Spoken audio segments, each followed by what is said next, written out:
brakes! My brakes have failed!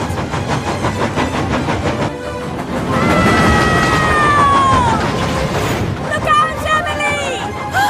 I can't stop!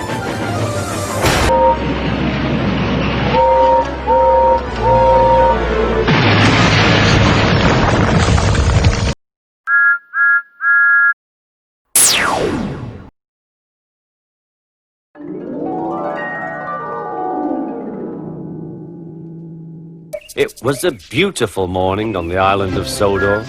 Thomas the Tank Engine's blue paint sparkled in the sunshine as he puffed happily along his branch line with Annie and Clarabelle. He was feeling very pleased with himself.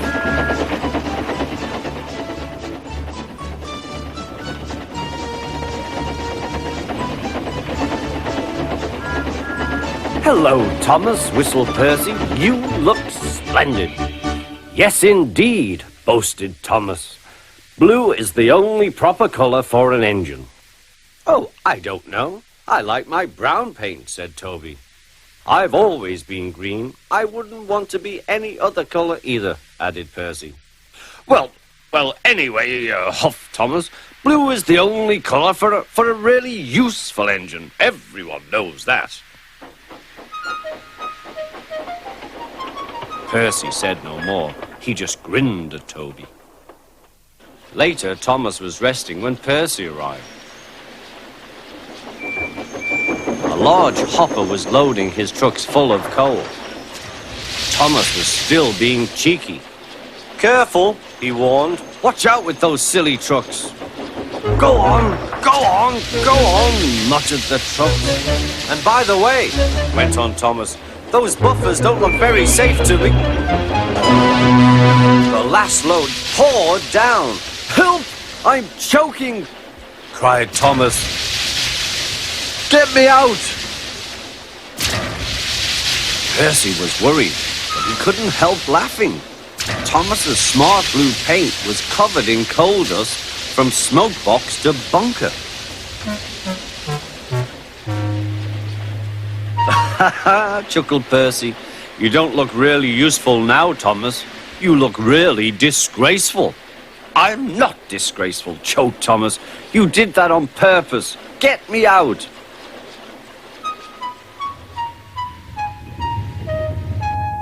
It took so long to clean Thomas that he wasn't in time for his next train. Toby had to take Annie and Clarabelle. "Poor Thomas," whispered Annie to Clarabelle. They were most upset.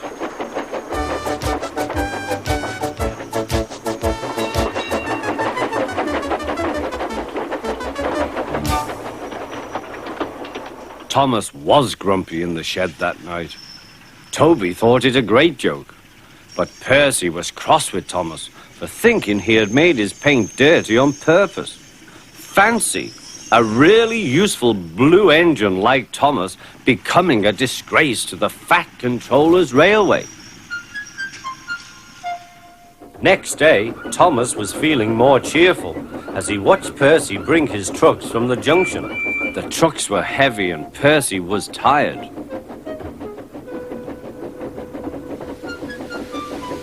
"Have a drink," said his driver, "then you'll feel better." The water column stood at the end of the siding with the unsafe buffers.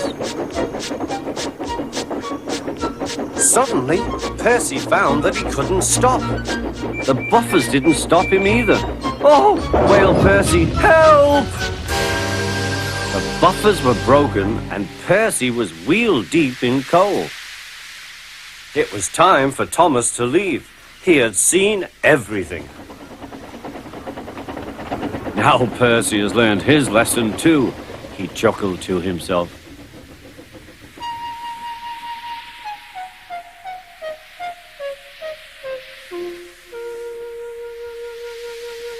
That night, the two engines made up their quarrel. "I didn't cause your accident on purpose, Thomas," whispered Percy. "You do know that, don't you?" "Of course," replied Thomas, "and I'm sorry I was cheeky. Your green paint looks splendid again, too." In future, we'll both be more careful of coal.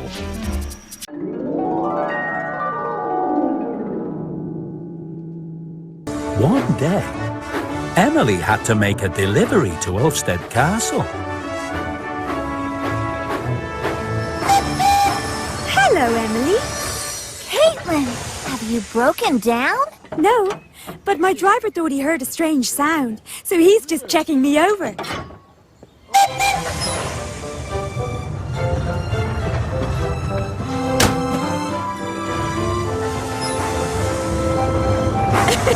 Looks like you're going to beat me on the way back down the hill. Emily headed back down the steep hill again. But then there was trouble. Help! Help! My brakes! My brakes have failed! Help! Look out, Emily! I can't stop!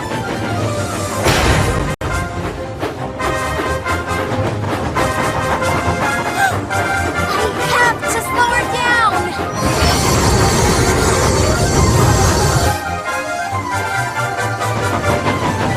Don't worry, Caitlin! I've got you!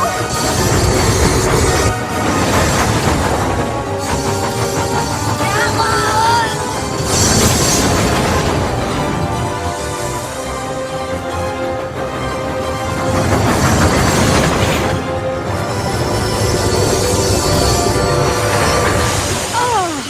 Oh, Emily, you're my hero. This time it was Caitlin who had to be taken to the steamworks. And Emily was very proud to be the engine who could take her there. This is why I don't do pushing. It always messes up my skirt. Is that why you didn't push me onto the siding? Because of your skirt? Yes, sorry about that. I wish I had buffers at the front like you. You were amazing today, Emily. What a brave engine you are. Everybody breaks down sometimes, Caitlin. I'm so lucky to have a friend like you. Thanks for helping me. And I'm lucky to have a friend like you, too.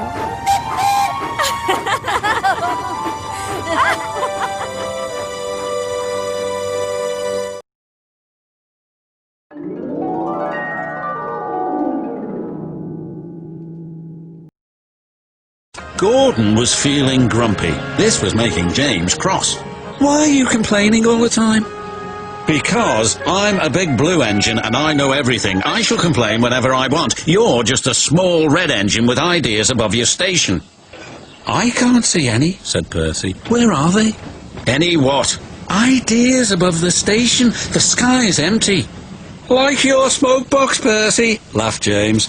But Gordon was still grumpy. One day I'll show you just what a big engine can really do. So what can a big engine really do? Not speak to silly little green engines for a start, replied Gordon, and he puffed away.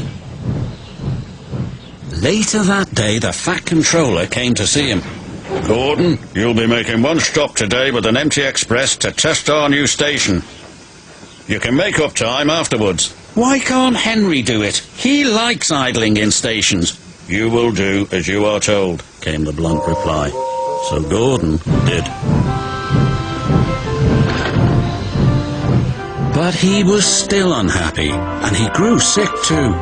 I just can't get up to speed, he moaned. It's time for your visit to the works. Your pipes are clogged, said the fireman. At last they approached the new station. Gordon was impressed, but his mood soon changed. In front of him was a blank wall and huge buffers. What a boring view, he grunted. Important engines like me should have a panoramic view, where I can see people and people can see me.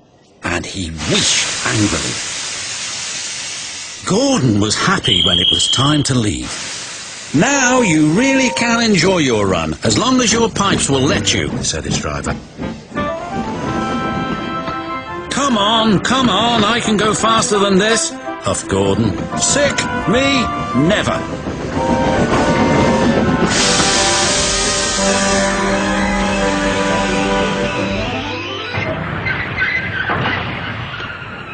But Gordon began to feel more and more feeble, and soon he came to a complete stop. "What happened?" he exclaimed. His driver and fireman inspected him. "Something's broken inside you, Gordon," said his fireman. "Now you really will have to go to the works." Gordon was still fuming when James arrived to collect his coaches. Well, so much for knowing about everything. You got too puffed up in your boiler, so it serves you right." When Gordon returned from the works a few days later, he was still boasting. "I am the finest engine on the island of Sodor, probably the finest in the world." "Come on, Gordon, we're going to the official opening of the new station."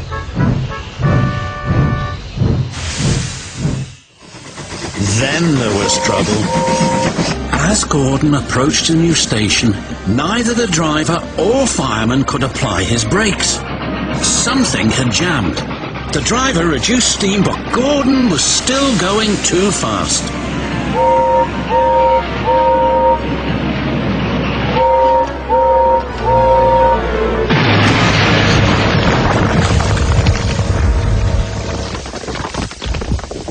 "Help me, please!"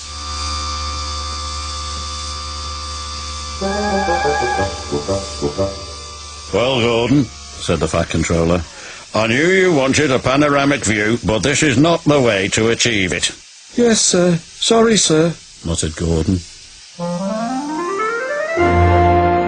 When Gordon was repaired again, he took the Fat Controller to the new station for its second official opening.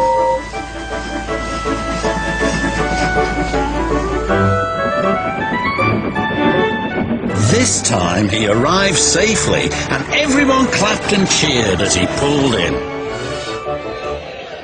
The Fat Controller spoke to him.